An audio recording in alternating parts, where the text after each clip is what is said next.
Good morning, students. I myself, Dharmendra Yadav, computer science teacher. आज म तपाईहरुलाई class 10 को जुन नयाँ सिलेबस कम्प्युटर साइन्स को आएको छ त्यसको बारेमा केही जानकारी दिँदै छु र त्यसमा कतिवटा च्याप्टरहरु छ र त्यो च्याप्टरमा त्यस च्याप्टरको कतिवटा चाहिँ हाम्रो चाहिँ सब युनिट्सहरु डिफाइन भएको छ त्यो सबै हामीले यस युट्युब को मार्फतबाट तपाईहरुको अगाडि राख्ने छौं। सबभन्दा पहिला हाम्रो क्लास 10 मा के च्याप्टर्सहरु राखेको छ जुन पहिलाको सिलेबस र अहिलेको सिलेबसमा फरक छ। पहिलाको सिलेबसमा हामीले क्यू बेसिक प्रोग्रामिङ देखि लिएर अनि माइक्रोसफ्ट एक्सेस डाटाबेसको कुराहरु पढ्यौं भने अहिले त्यो फरक छ, त्यो चेन्ज भइसकेको छ।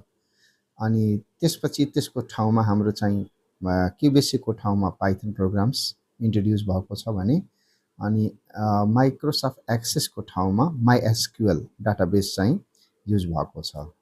ल साथीहरु, अब सबभन्दा पहिला चाहिँ हामीले क्लास 10 मा हाम्रो नयाँ सिलेबस जुन 2083 मा जुन इन्ट्रोड्युस भएको छ त्यसमा के च्याप्टरहरु छ त्यो च्याप्टरको बारेमा हामीले चाहिँ आज जान्ने छौं।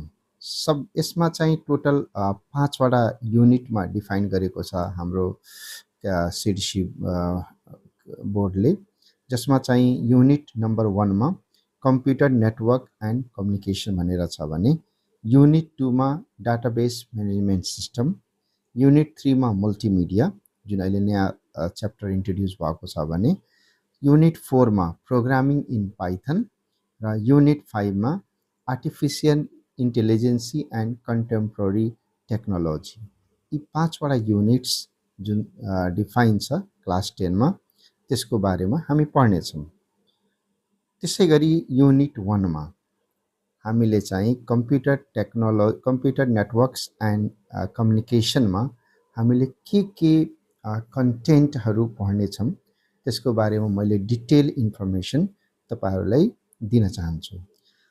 कम्प्युटर नेटवर्क एन्ड कम्युनिकेसन मा सबभन्दा पहिला हामीले कन्सेप्ट अफ टेलिकम्युनिकेसन जुन एउटा चाहिँ हाम्रो चाहिँ डिफाइन छ एज अ सब युनिट को रूपमा त्यसको बारेमा हामी पढ्ने छौं भने त्यसमा के कुरा पढ्ने त कन्सेप्ट अफ टेलिकम्युनिकेसन मा हामीले डेफिनेसन डिफाइन गर्नुपर्ने हुन्छ भने त्यस भित्र भएका फेरि सब हेडिङ्सहरुमा लाइक ब्रोडब्यान्ड, त्यो ब्रोडब्यान्ड को डेफिनेसन, त्यसपछि टाइप्स अफ ब्रोडब्यान्ड हामी पढ्छौं जसमा चाहिँ डीएसएल केबल, फाइबर अप्टिक्स र सैटेलाइट्स र वायरलेस को बारेमा चाहिँ हामीले डिफाइन गर्नुपर्ने हुन्छ भने त्यसपछि हाम्रो थ्रोपुट भन्ने छ जसमा डेफिनेसन र त्यसको मेजरिङ युनिट्सहरु, थ्रोपुट को मेजरिङ युनिट्सहरु के हो त्यसको बारेमा हामी पढ्नुपर्ने हुन्छ भने त्यसपछि नेक्स्ट जुन कन्टेन्ट छ हेडिङ छ भने त्यो भनेको ब्रोडब्यान्डमा पनि हामीले डेफिनेसन पढ्नुपर्ने हुन्छ। डेफिनेसनसँग ब्रोडब्यान्डमा हामीले ब्रोडब्यान्डको युनिट्स कसरी मेजरहरु गर्छौं त्यो युनिट्सहरुको बारेमा हामी पढ्नुपर्ने हुन्छ। त्यस्तै गरी अहिले जुन एड गरेको सिलेबसमा हामीले 3G, 4G, 5G जस्तो कुराहरु पनि यसमा चाहिँ हामीले डेफिनेसनको फर्ममा चाहिँ पढ्नुपर्ने हुन्छ। त्यस्तै गरी आएर नेक्स्टमा हामीले चाहिँ डाटा प्याकेट्स भन्ने एउटा हेडिङ डिफाइन छ त्यसको हामीले डेफिनेसन्सहरु पढ्नुपर्छ र त्यसपछि आएर फ्रिक्वेन्सी अनि यसको फ्रिक्वेन्सीको डेफिनेसन, इम्पोर्टेन्स अफ फ्रिक्वेन्सी अनि मेजरिङ युनिट्स अफ फ्रिक्वेन्सी को बारेमा पनि हामीले क्लास 10 मा पढ्नुपर्ने हुन्छ। त्यसपछि नेक्स्ट हाम्रो हेडिङ डिफाइन छ कम्युनिकेसन मोड। कम्युनिकेसन मोड भनेको हामीले चाहिँ जब एक आपसमा कम्युनिकेट गर्छौं भने what are the modes that we are going to follow in the communications। त्यसमा दुईटा मोडहरु हुन्छ, सिम्प्लेक्स मोड्स र डुप्लेक्स मोड्स। फेरि डुप्लेक्स मोड पनि दुई टाइप्समा डिफाइन भएको छ, हाफ डुप्लेक्स र फुल डुप्लेक्स। त्यसैगरी नेक्स्टमा कम्युनिकेसन मिडियम, हामीले चाहिँ कस्तो कम्युनिकेसन मिडिया युज गर्दै छौं त्यसको पहिला हामी डेफिनेसन पढ्छौं र टाइप्स अफ कम्युनिकेसन मिडियाजहरु हुन्छ। जस्तै दुईटा कम्युनिकेसन मिडियाहरु छ, गाइडेड मिडिया र अनगाइडेड मिडिया। त्यसपछि गाइडेड मिडियाको हामीले डिफिनेसन र cable used in guided media. हामीले गाइडेड मिडियामा कस्तो टाइप्सको केबलहरू युज गर्छन्, किनभने गाइडेड भन्ने बित्तिकै हामीलाई केबल्स युज गरेर आफ्नो जुन डाटा कम्युनिकेट गर्छौँ त्यसको बारेमा इन्डिकेट गर्छ। त्यसमा हामीले चाहिँ गाइडेड मिडियामा आएर अहिले नयाँ एड गरेको जुन छ हाम्रो चाहिँ क्याट 5 र अप्टिकल फाइबर्सको बारेमा हामी पढ्नुपर्ने हुन्छ है। त्यसमा चाहिँ हामीले चाहिँ अब क्याट 5 को फिचर्स, अप्टिकल फाइबर्सको डिफिनेसन विथ द फिचर्स हामी पढ्नुपर्ने हुन्छ। त्यस्तै गरी अनगाइडेड मिडिया, अर्को जुन हाम्रो गाइडेड मिडिया के अरे अनगाइडेड मिडिया जुन छ, अनगाइडेड मिडिया भनेको without cable, wireless technology use गरेर जुन हामीले कम्युनिकेसन गर्छौँ त्यो भनेको हाम्रो चाहिँ अनगाइडेड मिडिया हो। अनगाइडेड मिडियामा के कुरा त हामी पढ्ने हो क्लास 10 को सिलेबसमा। So we are going to read in that like WiFi, ब्लुटुथको बारेमा, आरएफआइडी यो नयाँ चाहिँ एड गरेको छ है, आरएफआइडी, त्यसपछि सेटेलाइट कम्युनिकेसन, यी टपिक्सहरू जुन डिफाइन छ हाम्रो अनगाइडेड मिडियामा, यसको बारेमा हामीले डिटेल पढ्नुपर्ने हुन्छ क्लास 10 मा।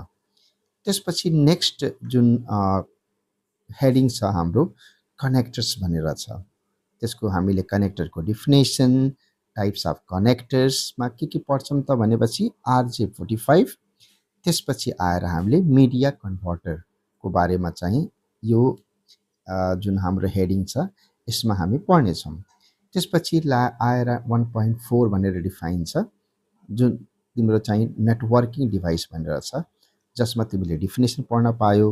त्यसपछि कम्पोनेन्ट अफ नेटवर्किङ डिभाइसमा चाहिँ हामीले पढ्न पाउँछौँ हार्डवेयरको बारेमा, सफ्टवेयरको बारेमा र मिडियमको बारेमा।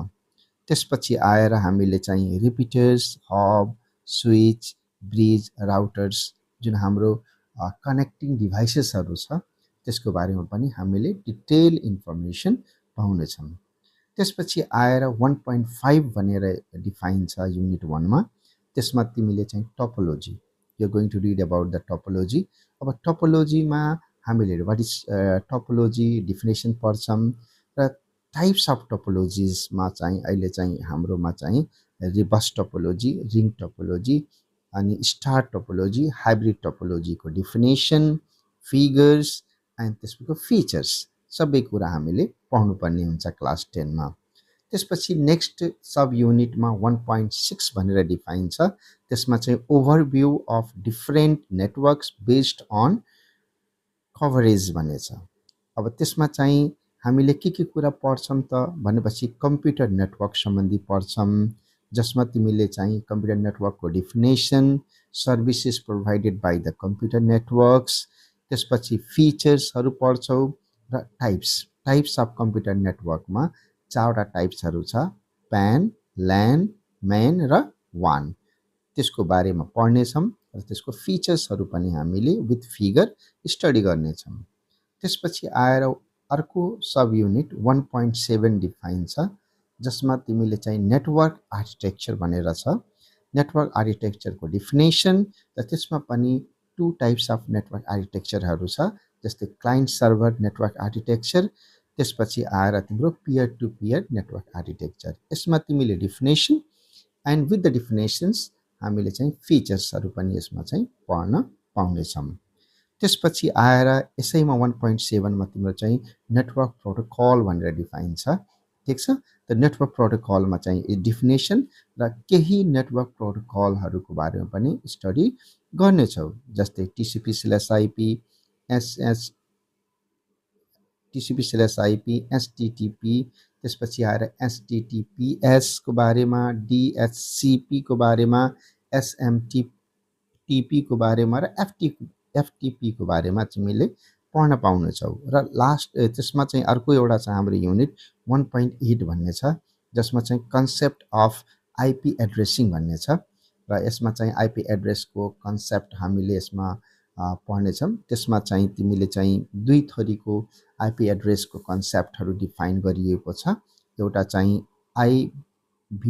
IPv4, अर्को चाहिँ IPv6 भन्ने छ।